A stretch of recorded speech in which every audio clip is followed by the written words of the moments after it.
This is the National Maul Podcast. I'm your host, Kieran McDonald, coming to you from the Free State Room in an undisclosed location within Northern Virginia, here with my co-host Brady Burr, and we're here to talk about Old Glory DC, the new expansion team coming to MLR in 2020, and the first professional rugby team in the DC area. We're going to get into their last game against Shannon RFC, but first, Brady, say what's up to the people. Hey guys, I'm Brady Burr. Big rugby fan, former rugby player. Just excited to finally have some professional rugby that I can actually really care about in the DC area. So we're going to go ahead and get straight into the game here, not waste any time. So DC played host to Shannon RFC from Limerick, Ireland. They are the most prolific of the All-Ireland teams, having won the competition 9 times. So came to Cardinal Field for an exciting day of rugby with several pre-match events. They had a couple of curtain raiser matches, the first of which featured Baltimore Chesapeake RFC up against Washington Irish RFC, and later a game with the Old Breed touring rugby side playing against VRC from Charlottesville. Incredible turnout for the game. You had at peak almost 3,000 people in attendance, which has got to be beyond expectations for Old Glory and the front office of the club there. But let's go ahead and just go straight into the game. So I was there covering the game. Saw it live. Got some interviews with players and coaches and stuff. But the game itself was interesting, to say the least. You have some opening thoughts on that, Brady? Yeah, I was watching via the Next Level Rugby live stream. The whole game just started off. It was incredibly chippy. I mean, these guys.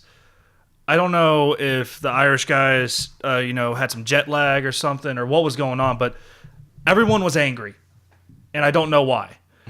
But setting that aside for now, I'll get to that a little bit more later. First half was incredibly sloppy on OGDC's part. Just you could tell it was like some first game jitters and maybe just not being too familiar with each other. There were some bright spots for sure, but set pieces in particular, definitely we gotta see those improve. And we did to a certain degree, but just the scrums, they were getting bullied by these guys. Lineouts, I don't think they actually lifted to contest the lineout the entire day.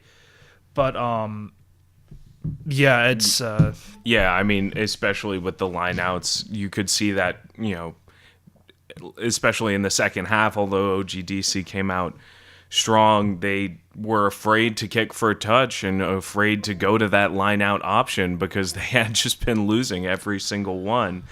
It was, it was tough. But that's what you get when you have a new team, and especially a new pack of forwards that aren't used to playing together. I mean, the forward unit is just that, a unit. It's guys playing together, understanding how each other plays, what the next guy is going to do in a certain situation, and reacting to that.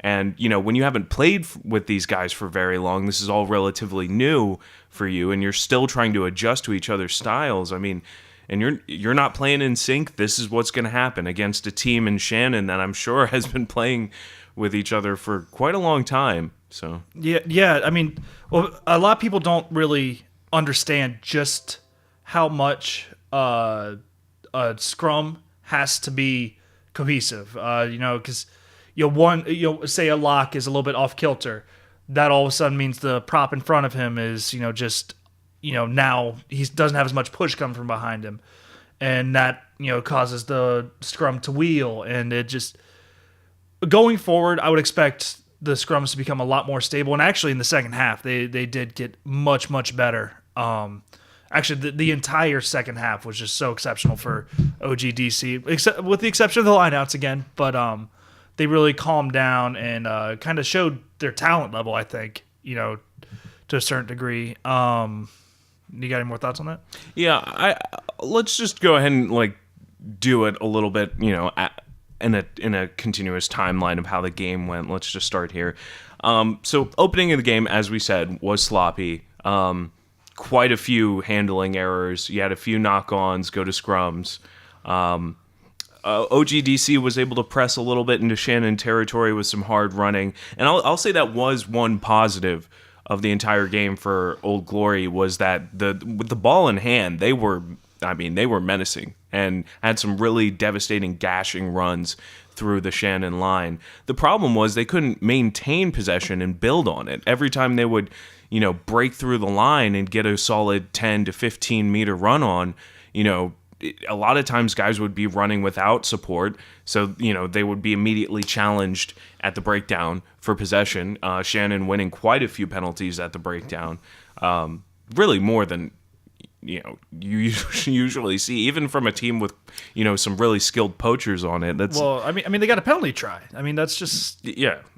Well, but yeah. Well, that's it. Just I was specifically saying at the breakdown that way, runners running unsupported, handling errors. This is stuff that comes from not playing with each other very long.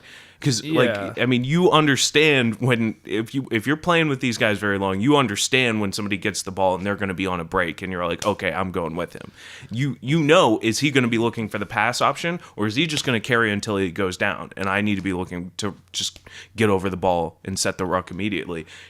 These things you understand, you come to learn about each other as you play longer. So I'm sure these things will get cleaned up, at least from the point we saw. But yeah, one thing in particular that I noticed throughout most of the opening, half was Michael Reed and the 10. I need to pull his name up. I forgot to write it down. They didn't seem to have the greatest communication. 10 would have been John Stapleton. John Stapleton started at 10. Yeah, so I just think that their communication was off. You could see a lot of times because, Michael seemed to be wanting him to be moving forward when he was taking the ball. A lot of times, Stapleton was looking to, just kind of pivot and, wheel it out to, Malafu or someone like that, get the line moving a little quicker without having the 10 run quite as much. That's something that'll improve 100%. I don't know if the other 9 that came in later in the game, Sean Hardig, I don't know if he had played with Stapleton before, but they seem to have a little bit better chemistry on the breakdown. Yeah, I would say for sure. I think Sean Hardig definitely contributed to the increased efficiency in the Old Glory attack in the second half. Just the possession seemed to maintain rather well with him in at 9. They were able to string more phases together. All good stuff. Yeah, good showing from Sean Hardig, who I think has made the starting 15. Yeah, he's got the cap today. Against Scotland U20 today. By the way, we are recording on Monday, Memorial Day. So after our recording session here, we'll be going to DC to go ahead and cover Old Glory's game against Scotland U20. Moving along with the game, one other thing I noticed, and it really bothered me, and it's not like a huge deal in terms of like rugby per se, but the kits, man, they were so loose. Yeah. Shannon comes out and they're just like, they're in these sleek, sublimated, like skin tight, jerseys that look great and are very, they look very professional. And Old Glory, some of these guys, their shirts are like hanging off, especially number 3. Dante Lopresti. This guy, yes, he's a big dude, but does he need a 7XL shirt? What was that? That shirt was massive on him.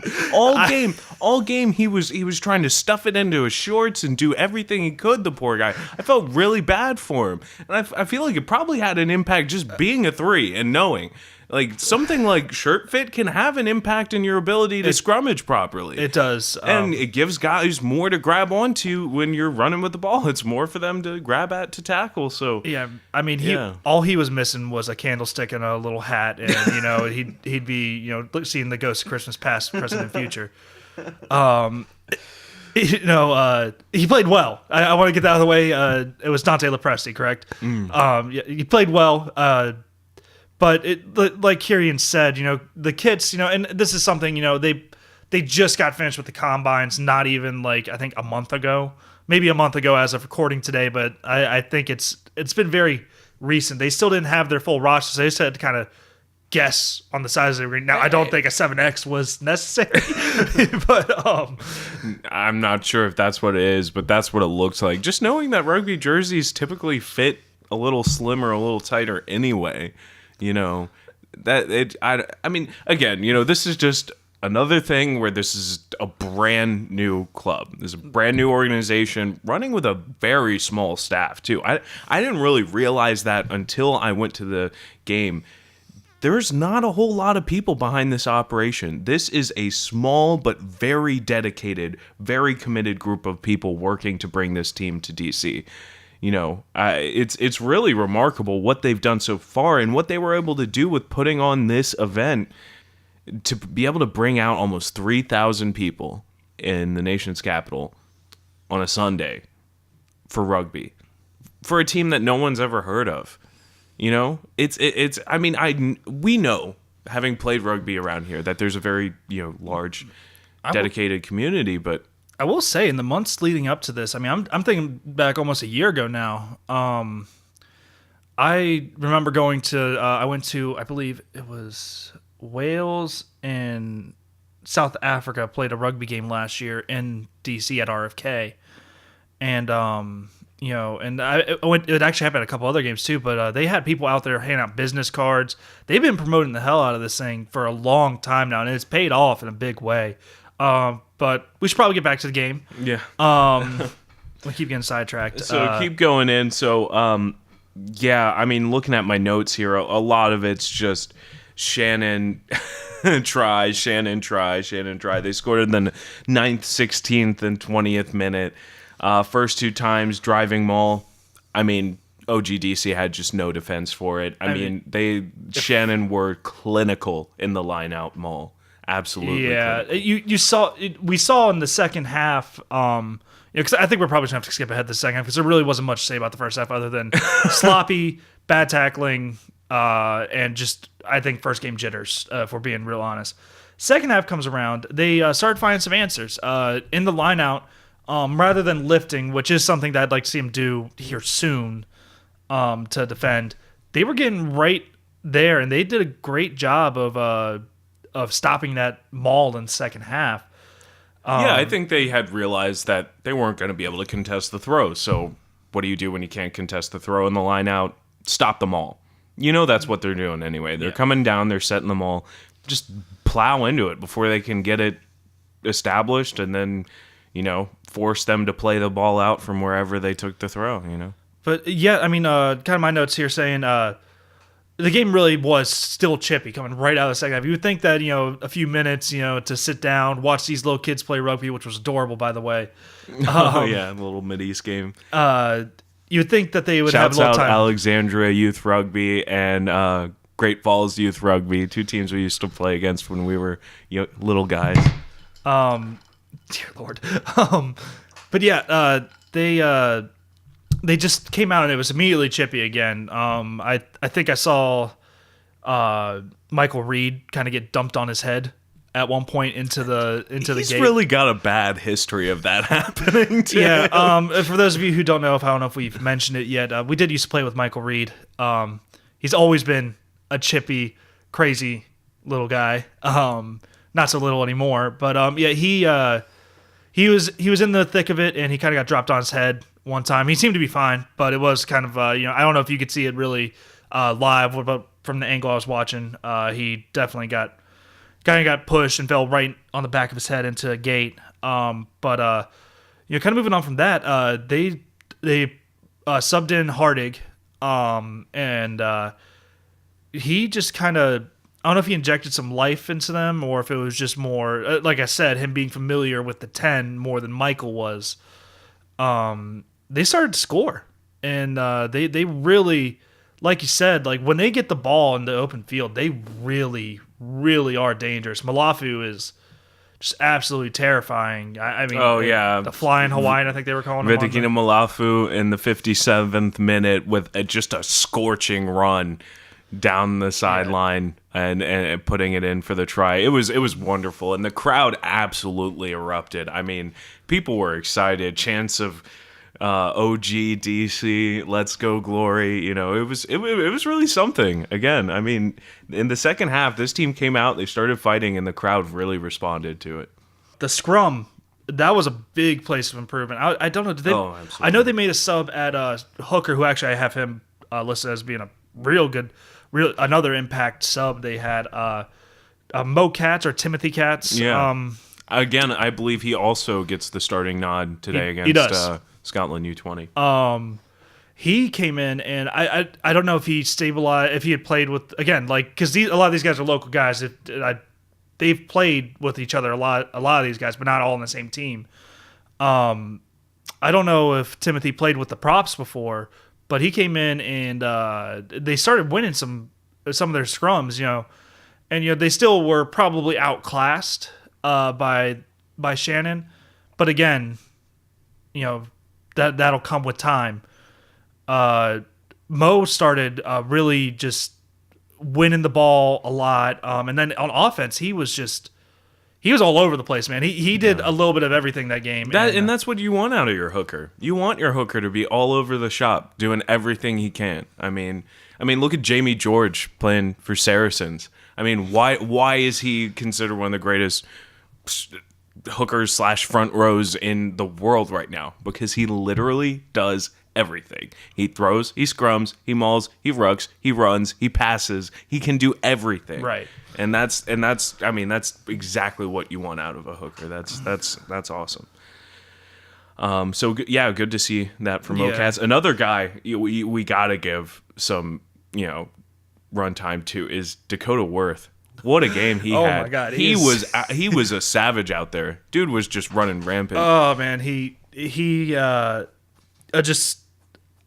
just running through people, and a lot of times it doesn't really show up as much in rugby as would in football, just because there's more guys out there to kind of bring you down. But I mean, this guy, legitimately, did he score a try? I can't remember. He did. I was gonna say, he 71st minute, he broke like a good probably 10-15 meter run in for the try. I mean, that kid gets ahead of steam, and he is not going down easy, not at all.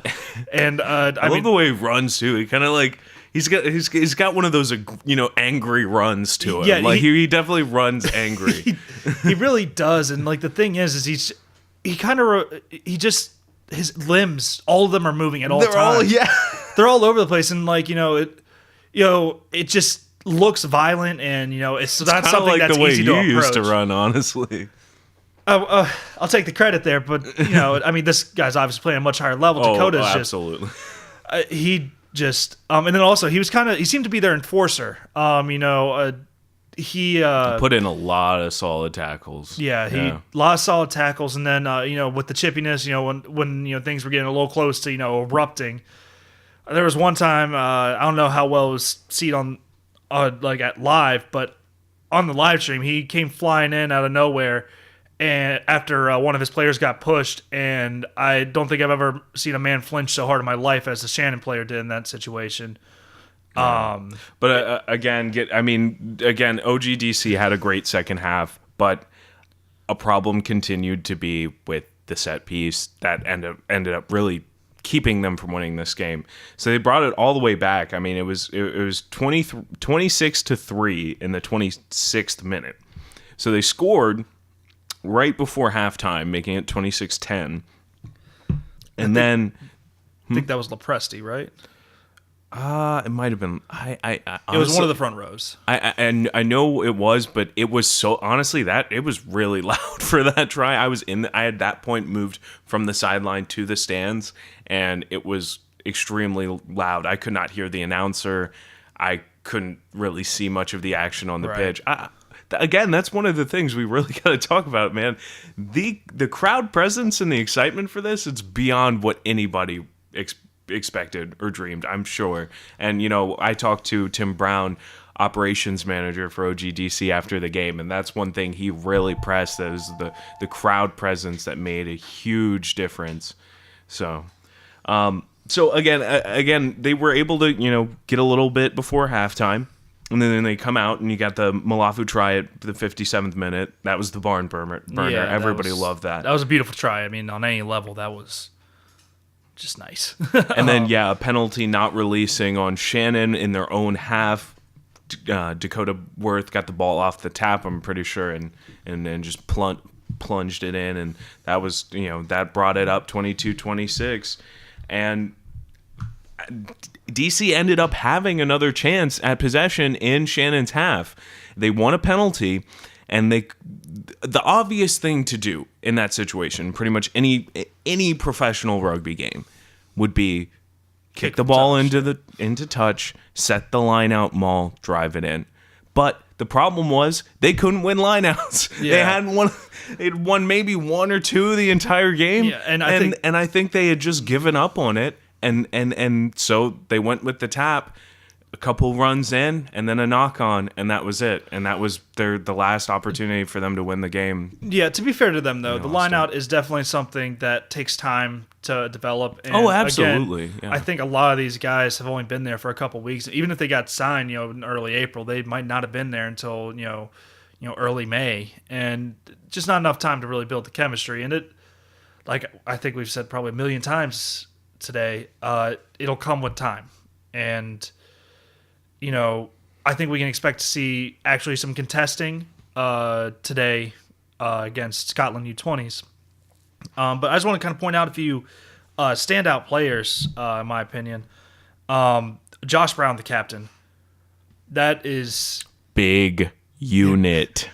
I mean, it really is. I mean, this man, and that is the word you use with him. This man just was impossible to take down solo.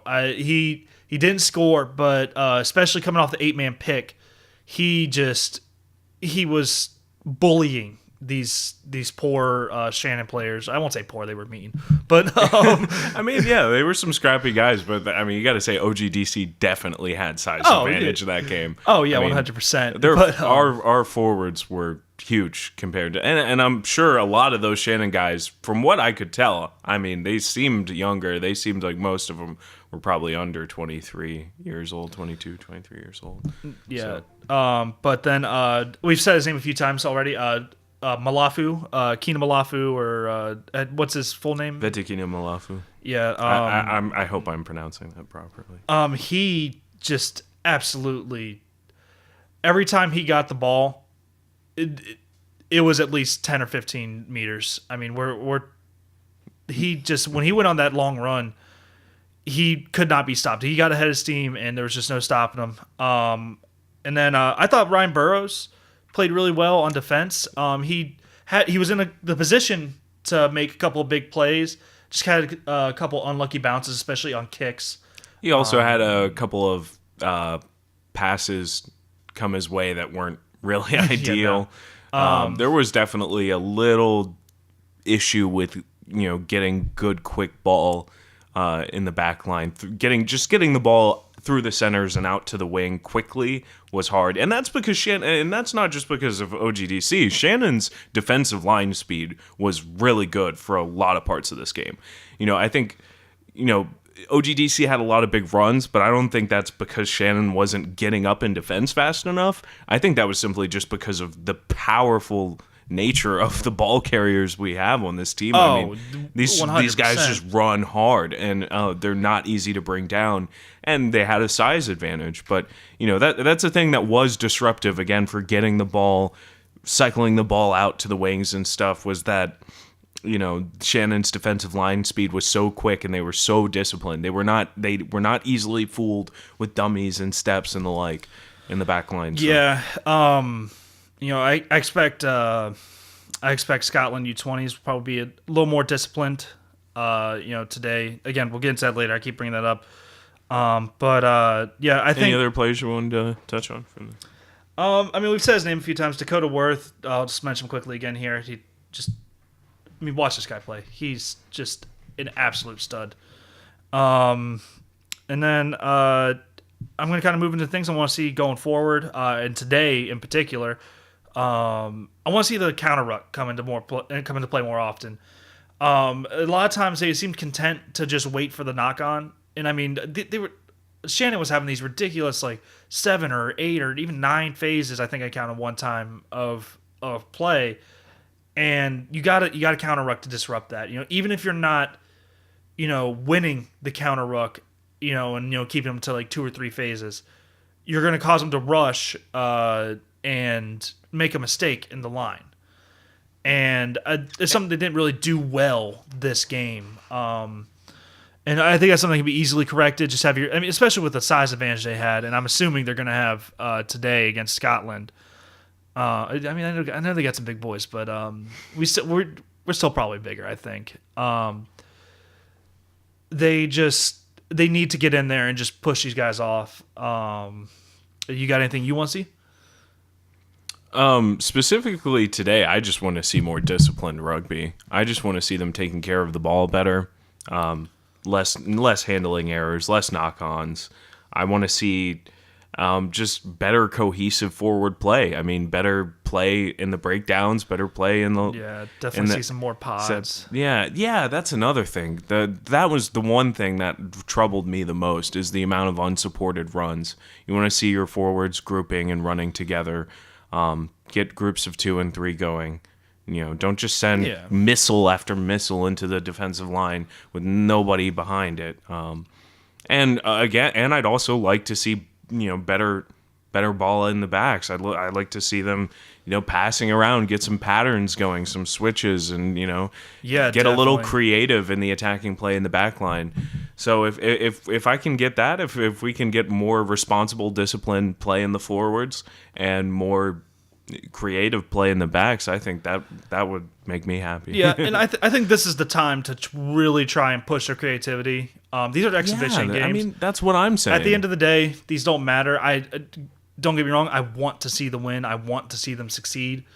But if you want to try some ridiculous double switch with a loop and some sort of combination like that, this is time to do it. If you can make it work. I know you don't want to show your hand too early to the other MLR teams, but at the end of the day, these games don't matter. You need to practice those plays in live action situations. You can't just go into these games after just practicing them and expect to do it perfectly. That's just silly, and you might be able to do live tackling, but it's not the same thing as the game pressure and everything. Absolutely. So we're going to get into the Scotland U20 game. Later on, we're going to take a quick break and give you a word from our sponsors. This is the National Maul Podcast. The National Maul Podcast is sponsored by Hunan Cafe, providing quality Asian food to the Northern Virginia area. Check out locations in Falls Church, Alexandria, and our favorite, Warrenton. HunanCafeWarrenton.com. All right, so I'm Kieran McDonald here with National Maul Podcast. I'm here with Nick Cool, the vice captain of Old Glory DC, after their first ever game against Shannon RFC here in the Irish Ambassadors Perpetual Trophy at Cardinal Stadium in DC. Nick, how are you feeling after that game? Obviously, there's some disappointment. We started off a little slow in the first half. They got up 26-0 on us, and it was the first time playing together, and I think that was the trickiest part, feeling each other out and just knowing what kind of pace we wanted to play. Second half, definitely feel a lot better about what we have going on. I think as we go forward, it's going to. And that was a piece of my interview with Old Glory fullback and vice captain Nick Cool. You can check that out on our YouTube page, on our Twitter and Facebook at National Maul. So now what we're going to do is go ahead and preview the game today because we are recording on Memorial Day. Old Glory versus the Scottish National U20 side. So this is interesting right off the bat because this is an American pro team facing a international team, but an under 20 side. Typically, you don't see a full men's side go up against an under 20 side. Period. But Old Glory and Scottish rugby have a pretty interesting relationship. They formed a partnership. They're the first MLR team to partner with any foreign union. Again, I talked to operations manager Tim Brown about that relationship a little bit, and again, you can see that interview also on our YouTube and other social media pages. So this game is going to be a prep game for Scottish rugby for the U20 World Cup. That's what they think. Which is coming up. Well, that's their perspective on it, and it serves as another one of these exhibition games for Old Glory DC. So Brady, what are your thoughts on the Scotland national U20 side? Any players to look out for, or anything that you're expecting to see from them in this game? Yeah, I've been looking at I've been trying to find, and it's been really hard trying to find footage of these U20 guys. Bits and pieces here and there. Some highlights on YouTube. The few guys that did stand out to me, just reading about them. Connor Boyle, he's their captain, so obviously stand out. But he scored 3 tries in 6 nations, which that is some high level competition right there. Let's see what else I have here. He actually mentioned in one of his interviews on YouTube that he thinks that Ross Thompson, their 10, is very, very dangerous. From everything that I've been able to read and the few plays I've seen, he seems to be kind of like a field general, and he really is good at commanding his backs to get into position and run the right plays at the right time. He's also a very, very deadly kicker. And then the guy that you really have to watch for on the outside is going to be Jack Blaine. He's their winger. He just absolutely ridiculous speed out there. But it seems they have a really experienced forward pack, in general. A lot of these guys have been playing since, I think, U16 or, U16 level nationally. So these guys have been playing together for a good long while. So I'd expect them to be very cohesive, just play really, really tight, solid rugby. You got any thoughts on them? Yeah, specifically one of the guys you mentioned, the 10, Ross Thompson. I've done a little look at him since hearing their captain mention him in the interview. So Ross Thompson currently studies at Glasgow University and is part of the Glasgow Warriors setup. So he plays there for Glasgow Hawks, which are an amateur side. I guess it would be like the lower division affiliate for Glasgow Warriors, who just lost in the Pro 14 final to Leinster. Okay, sorry.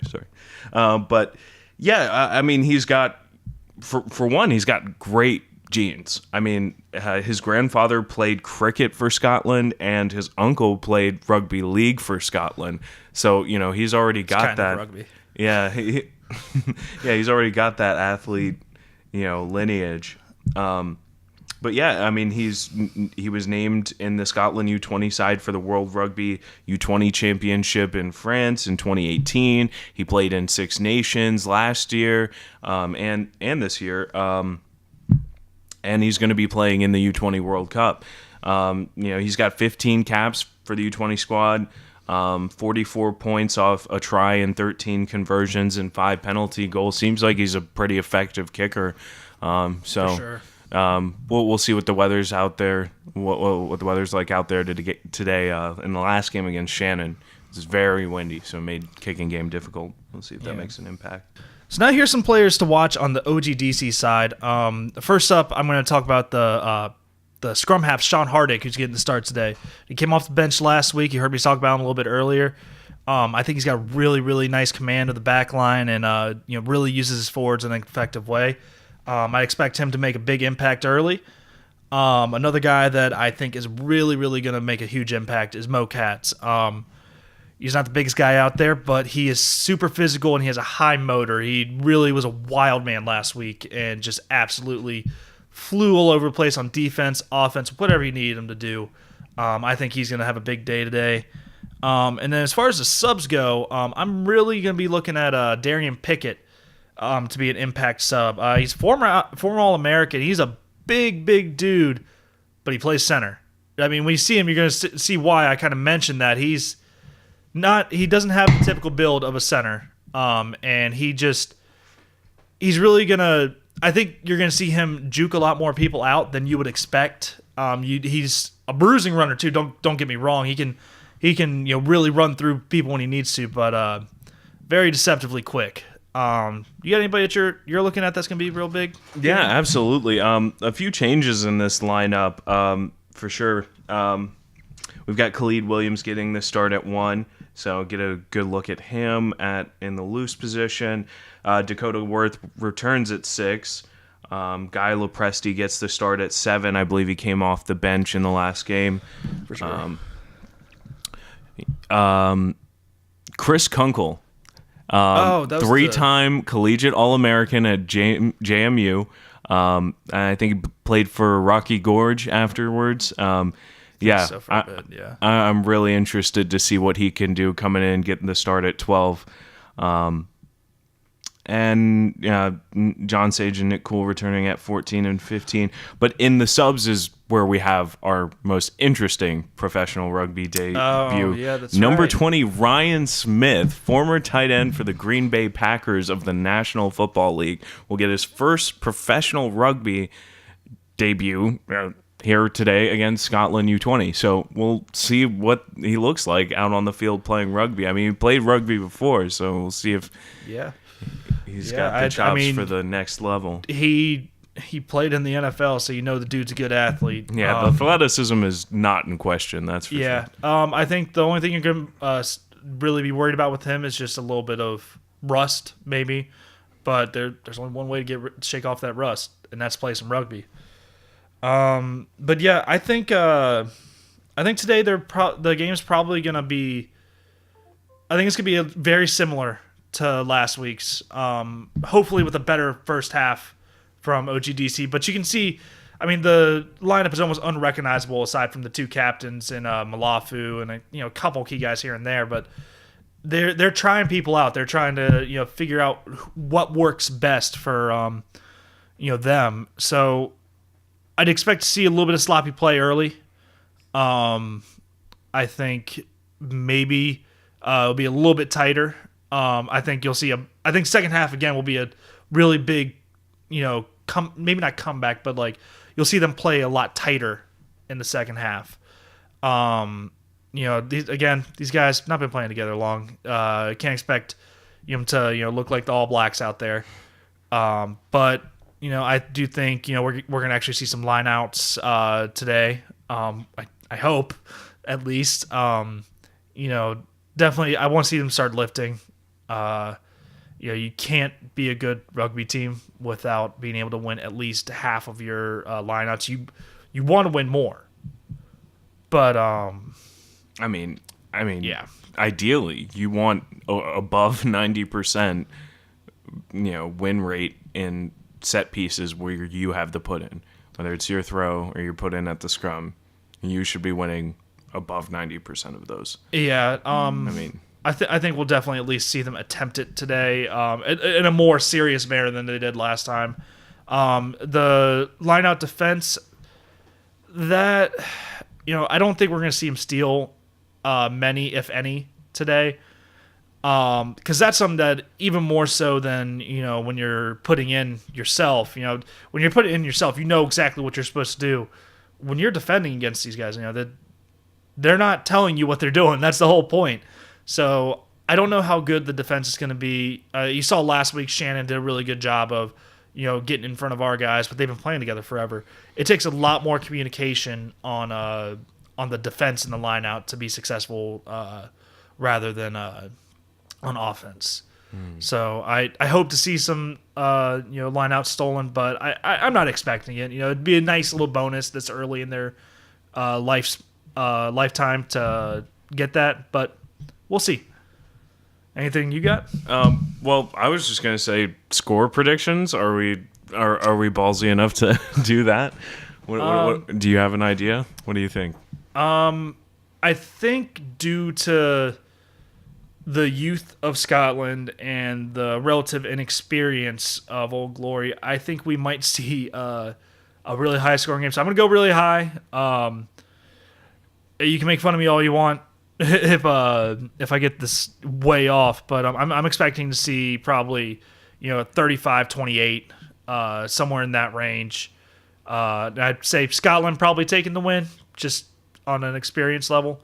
But yeah, I think OGDC will compete with these guys. I just think it's come down to little things like line outs, scrums, that kind of thing. Yeah. You got a prediction?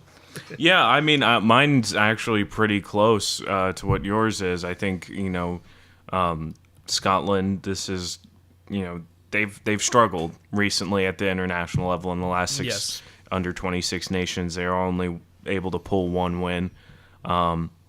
So and they are gearing up for the World Cup. So I question how hard exactly these guys are going to be willing to go, knowing that they have their most important tournament and competition looming over them. Well, if OGDC plays anything like they did against Shannon, they'll wake up fast. Yeah, Because they, I mean, I really think OGDC is going to come out firing hard. Maybe not on all cylinders, but even if it's just one cylinder, they're going to be going really hard. That's a terrible metaphor, but you kind of get what I mean. Like, they're going to be going, I think they're going to be playing hard. It might not be the most beautiful play. It might not be the most connected play, but I think you're going to see dudes flying all over the place. Yeah, I agree with that. I think, I don't know. I think I'm also looking at a high scoring game. I think maybe. I think it's going to be even closer than by a try, though. I think it's probably going to come down to a penalty goal at the end. I'm going to go ahead and call it 31-28, Scotland.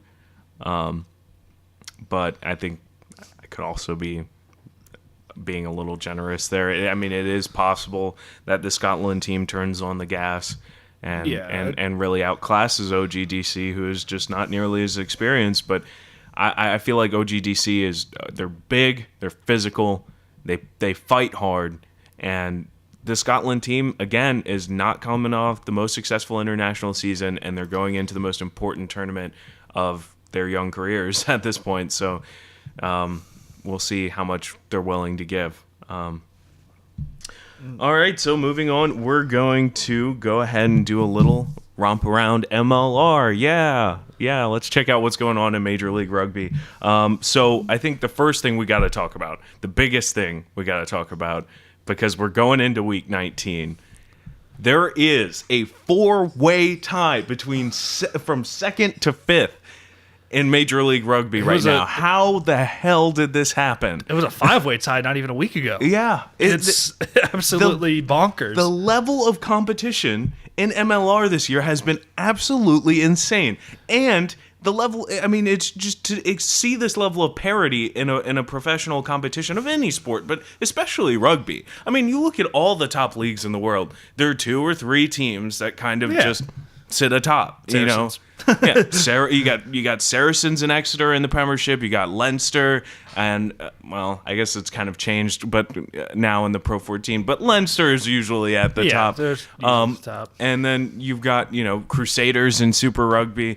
Every rugby competition has their New England Patriots, and not this one though. This there's a lot of parity here. I mean, we're talking about like this 4-way logjam at second place, but we can't forget San Diego Legion, the number 1 team.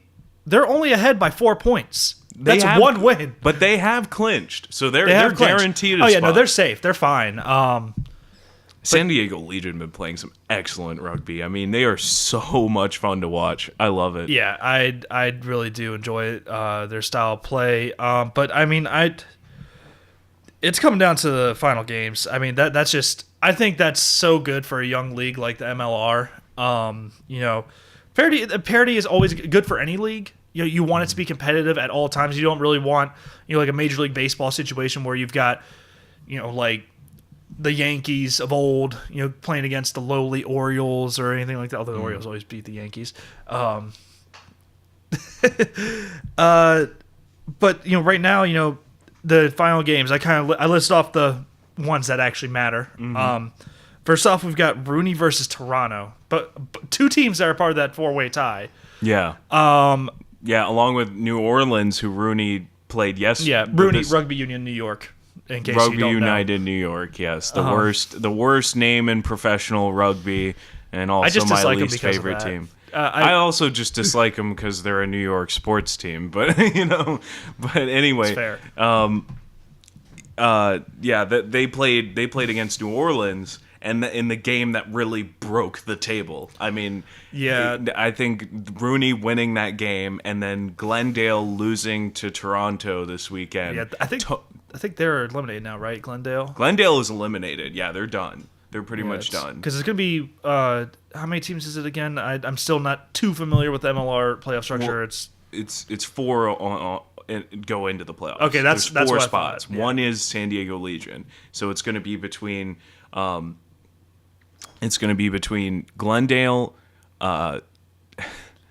It's Glendale, New Orleans, New York, and Toronto are all vying for those other three spots. I thought Seattle. Did you say Seattle? Or I think Did I say? you said Glendale because Glendale. Seattle, New York, Toronto, and New Orleans are vying for those three remaining spots. Well, I can almost guarantee you one of those teams that's gonna be in there. Seattle Seawolves. Oh yeah, They last year's champion, Seattle Seawolves. And that's not even why I'm saying this. They drew the Austin Elite for their final game of the season, and we were just talking about parity. Austin Elite. Every league has to have its minnows, man. Yeah, Austin Elite just not playing well this season at all. They are winless at the moment, and barring will finish the season winless. Barring most likely. barring a like defiant, like we're not going to be the first winless team, and I think MLR history. I don't think there was any winless teams last year, were there? Not that I know. Barring that kind of defiance, I really do think Seattle has the easiest path to the playoffs. New Orleans, I think they got the toughest draw of them all. They're going up against San Diego Legion. Only thing that kind of benefits them in this situation is, like Kieran has said, San Diego Legion they've clinched. They don't need this win. They don't really care, I think, at this point.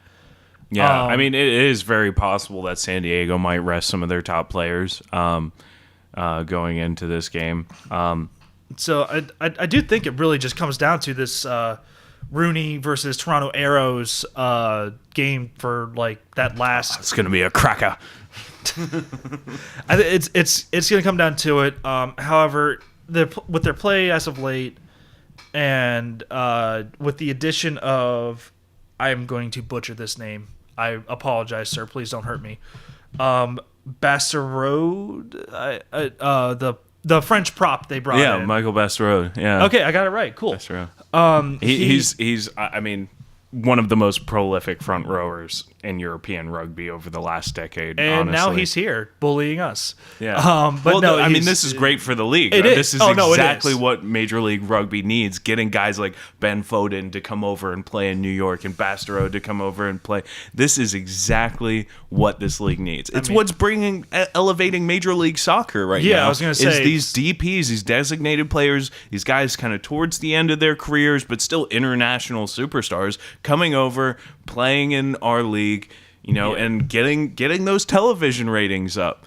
And, that's what's going to increase the television ratings for Major League Rugby, not only just how good this competition is in terms of parity. I mean, people are going to watch every weekend on CBS Sports because they want to see who wins this damn thing. But also, when we start getting those international names that people might know, because there might be a lot of more casual rugby fans who only watch like Six Nations, so they know the guys who play for those countries, and maybe they'll watch the World Cup every 4 years. And if they know those names, and those names start coming over to the U.S., it's going to help us just the same way it would help Major League Soccer. Yeah.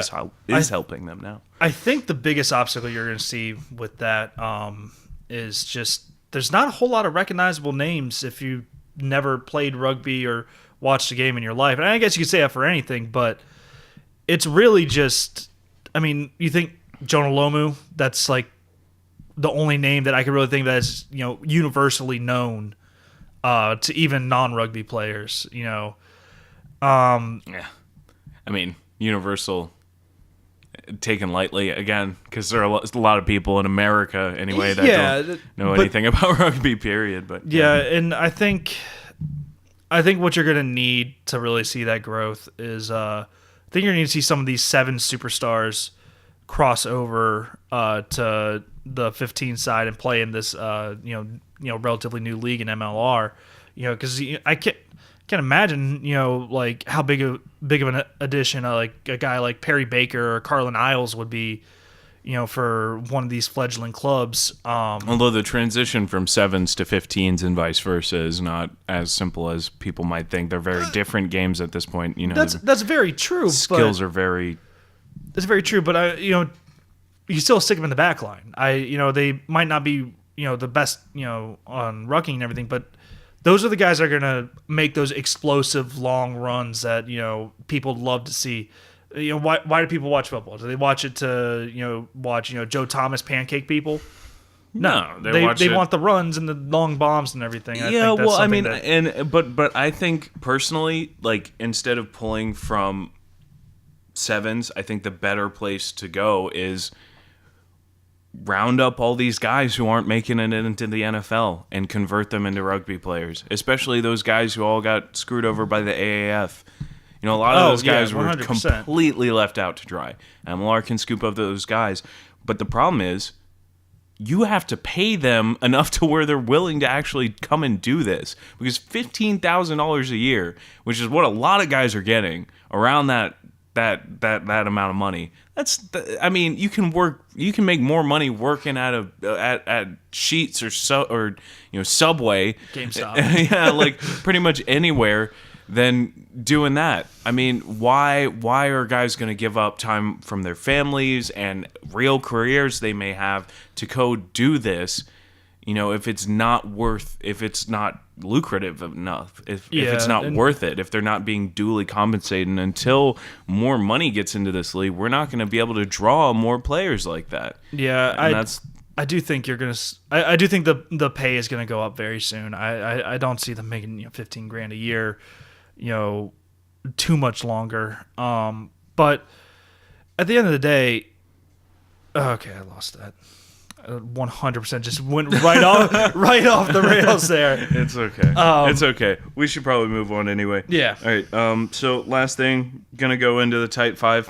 5 things we like in rugby. You want to go first? Yeah, sure. So first thing, a lot of you who would be listening to this that might,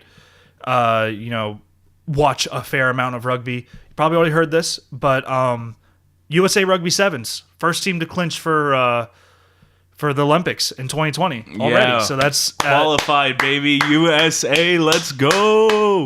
Oh yeah, no, it's awesome. This is just insane for USA Rugby. I think that actually will help out a lot. To kind of just kind of bouncing back to what we were just talking about, but success in the Olympics, people will be like, oh, this game's kind of cool. Oh yeah. Do they have a pro league here? And then they're like, oh yeah, they do.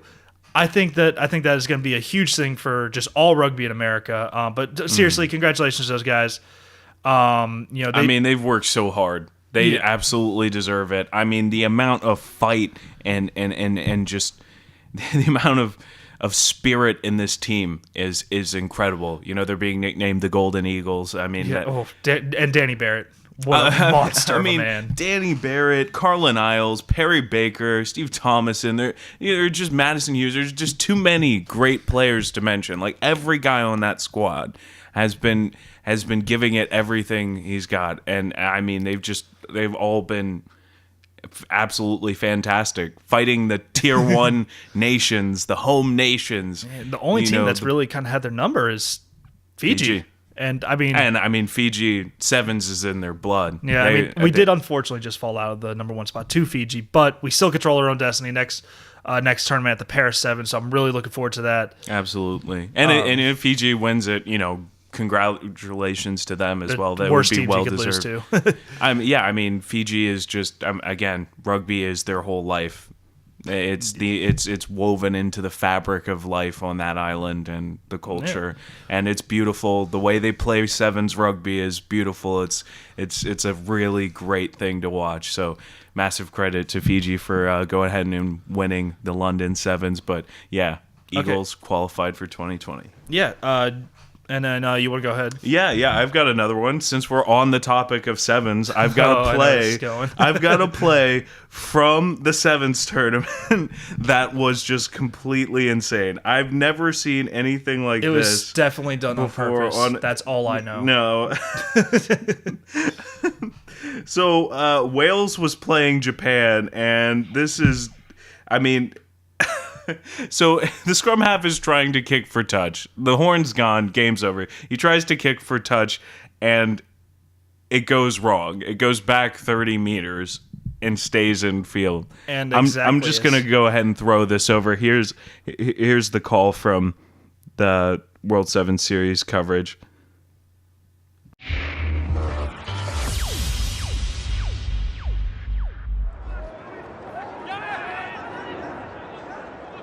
Trahan. He knows what's cracking. Sort of. This. I'm sorry, Luke. And now they're going to spin it away. Like, this might be the first ever 30-metre but this is the most remarkable try you'll ever see. Luke Trahan has kicked it 30 metres the wrong direction. Oh, what a try assist. All Luke Trahan had to do was kick the ball off to get the game, and he spoons it on his right foot, his 50p boot, and that is a try assist. Oh, what a Don't score. tell me he's properly converted. I mean, talking about when, I don't know, what a fluke play, but turned into points, and all after the final horn, yeah, too. I mean, credit to Wales for one of the most entertaining bits of rugby play I've ever seen in my entire life. I still don't know what I just watched. I don't really have words for that. It was Okay, one of the most bizarre things I've ever seen. All right. moving Number on. three. Number 3, for anybody who's looking to catch some good rugby sevens, we're really coming back to sevens a lot this episode. But It's summertime. It's 7 season. You know? yeah. But if you're looking to catch some really high level American sevens rugby, the college rugby championships are this weekend. Ooh. I personally, it's one of my favorite events of the year. Probably next to the USA Sevens tournament out in Las Vegas. I think you'd have to say those two might be the best rugby events in America right now. Yeah, 100%. I don't think it's a contest. You're gonna have a lot of really high level play. I think Kutztown has a good chance this year. I feel obliged to say that. We might be a little biased having played high school ball with their young star DeMonte Noble. Yeah, and the CRC's poster boy, just about. Yeah, he's been on a lot of advertising. They've been showing a lot about him. I mean, we know him. We love him. Dude's a ridiculous athlete. Cut like he's made of marble. Yeah. I mean, he's got one of the nastiest steps in college rugby. Definitely a future Olympian. You will see him on the USA. Oh, yeah. I guarantee he will be on Team USA playing Olympic sevens in the future. It will happen. Yeah. The other team to watch out for, though, definitely Lindenwood, defending champs on both men's and women's side. Lindenwood has put together a really impressive program. Yeah, it's. I'm just glad to see it, because I was getting kind of, not that they don't play high level rugby, but I was kind of sick of seeing it be Arizona, California, Life every single year. Those were the ones. Those 3 teams are still going to be in it, though, especially Cal and Life. I mean, they just played for the 15s national championship. Again, what is it? I was going to say, for how the many years 20th time. It's the Cal Golden Bears and Life Running Eagles in the championship. Life narrowly won that game, winning the college men's 15s national championship this year. But yeah, watch it. We need to get those ratings up. I really, it's a great event to watch. The announcers are actually very high quality. It's not something you'd expect from an American broadcast, but I just absolutely love the production value, everything of this event. And it's going to be a lot of different teams, so you're not going to get sick of, one team just running up the score on the other. All right, number 4, and the thing I wanted to bring up is World Rugby's You Can't Stop Us campaign that they're doing. They're doing a wonderful ad campaign supporting women in sports, and most importantly, women in the best sport, rugby.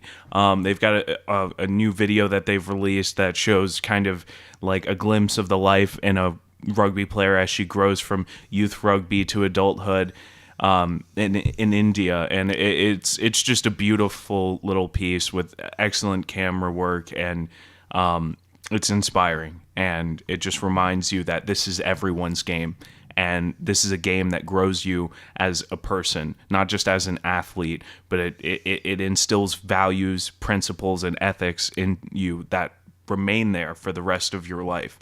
And it provides a wonderful sense of community, brotherhood, sisterhood, love for one another, and love for the game. And I love how World Rugby is promoting this right now.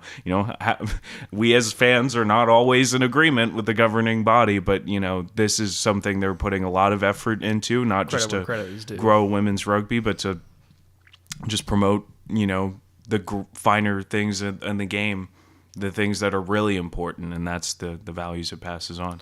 So. Yeah. And then number 5, my last story, kind of piggybacking off this feel-good story that is that campaign.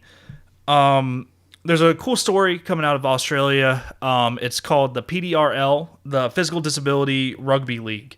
It is a rugby league. That's very confusing to say, but essentially what it is there's a lot of people who wanted to play rugby growing up who just couldn't. They might lost a leg, were born without a leg, all that kind of stuff. Well, they started a league down in Australia that is, it's full contact rugby league, and these guys are getting out there and they're playing in a highly competitive league for themselves, and it's really cool to see. We'll throw the link in the description of this podcast. It's a really cool story from abc.net Australia. Really, really great quotes. My favorite one was, just because you have a disability doesn't mean you have to be wrapped up in cotton wool.